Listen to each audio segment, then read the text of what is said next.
the Mad King of Westeros. Picture, HBO, I know what my father was, what he did. Dany said back in Season 5 of Game of Thrones, I know the Mad King earned his name. Barristan Selmy was the first to fill in Dany on her grim family history, with Tyrion adding detail later on in Nycandra about Dany's cruel father. King Aerys II, they had hoped to curb her own destructive tendencies.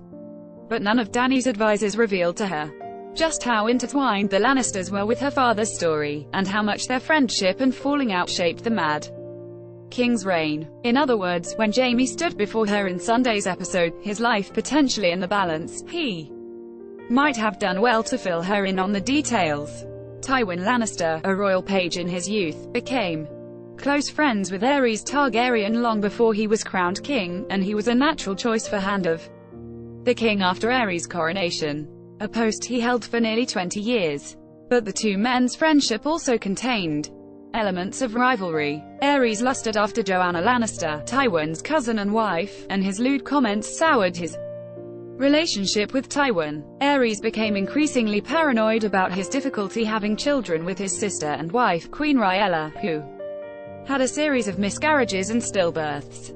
In raging frustration, Aerys confined Rhaella to her quarters, beheaded a wet nurse, and tortured his mistress and her family to death.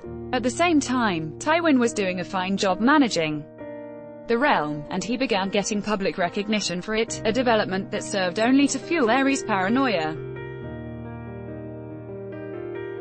This professional jealousy turned deadly when Lord Dennis of House Darkland, noticing the tension between Aerys and Tywin, lured Aerys to Duskendale, knowing Tywin would advise against going, and that Aerys would go anyway, just to defy him. And so the king was captured and abused in the Duskendale dungeons for 6 months. In retaliation, Aerys wiped out the Darkland family, torturing and killing even their distant kinsmen. The only survivor, Dontos, refers to this massacre when he gives Sansa last heirloom. Aerys began imagining assassination plots everywhere, thinking that Tywin and Rhaegar were conspiring against him, even blaming them for what happened at Duskendale. He hired Varys to root out others he suspected of treason. Maybe some of the plots were real. Maybe the tournament at Harrenhal was just a pretext for Prince Rhaegar to discuss arranging a great council to remove his unstable father from the throne, as some suspected. If that was the case, Aerys helped make Rhaegar's argument for him. When the king attended the tournament, his first public excursion since Duskendale, his subjects were shocked by his deterioration, both physical and mental. Aerys became convinced that a mystery knight was an enemy of the crown, and he ordered Rhaegar to find out the knight's identity. All signs point to the knights having actually been Lyanna Stark, thus beginning Rhaegar and Lyanna's doomed affair. But the need to remove Aerys from power had become more urgent by the Harrenhal tournament. Tywin, an important stabilizing force in the kingdom, had quit. And, unbeknown to her father, Cersei had asked King Aerys to select Jaime as a knight for his Kingsguard so that her brother and lover could always be near, safe from the risk of political marriage. Cersei knew Tywin might be upset, but she underestimated the extent of her father's fury when Aerys granted her request.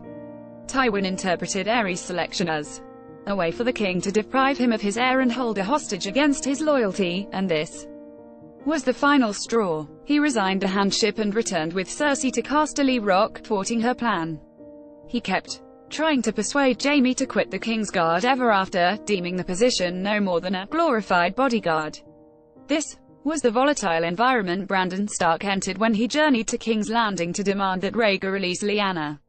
King Aerys arrested Brandon and his men on charges of conspiring against Rhaegar, then summoned their fathers to court and burned them alive. Still suspicious, Aerys decided that more of Lyanna's men should die.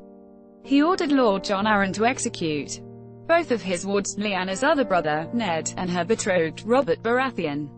Arryn responded by calling his banners. A group of outraged nobles rose in revolt. A teenage Jaime was alone at court, the other Kingsguard knights were dispatched either to fight with Rhaegar at the Trident or to guard Lyanna Stark at the Tower of Joy. Convinced that King's Landing would be sacked. Aerys planned to burn it down, an act of retribution that would serve as his funeral pyre, allowing him to be reborn as a dragon. "The traitors want my city," he said, "but I'll give them naught but ashes." When Tywin finally joined the rebellion, he pretended to be Aerys' ally one more time, in order to gain entry to the city. And so, at the advice of Pycelle, always a Lannister stooge, but against the advice of Varys and Jaime, Aerys opened the gates and made possible the sack of King's Landing.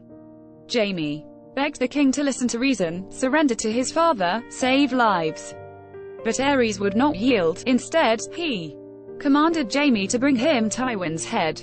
But seeing the head pyromancer running off, Jaime chased him down and killed him before he could set off the wildfire. He then went back to kill Aerys before he could issue a royal command to anyone else. When Tywin's men burst into the throne room, thinking they would kill the king themselves, they asked Jaime who should be the new king. Jaime wondered, should it be Tywin? Or Robert Baratheon, another Targaryen? He assumed the Targaryen children were safe. He had no idea that his father had sent the Mountain to kill the rest of the family he was sworn to protect. Jaime sat down on the throne to wait and see who would come to claim it. Or, as Dany puts it, Jaime sat down on the Iron Throne and watched as his blood poured onto the floor. And when Ned Stark walked in, Jaime didn't explain. He became known, then, as the Kingslayer and one of the most reviled men in the realm.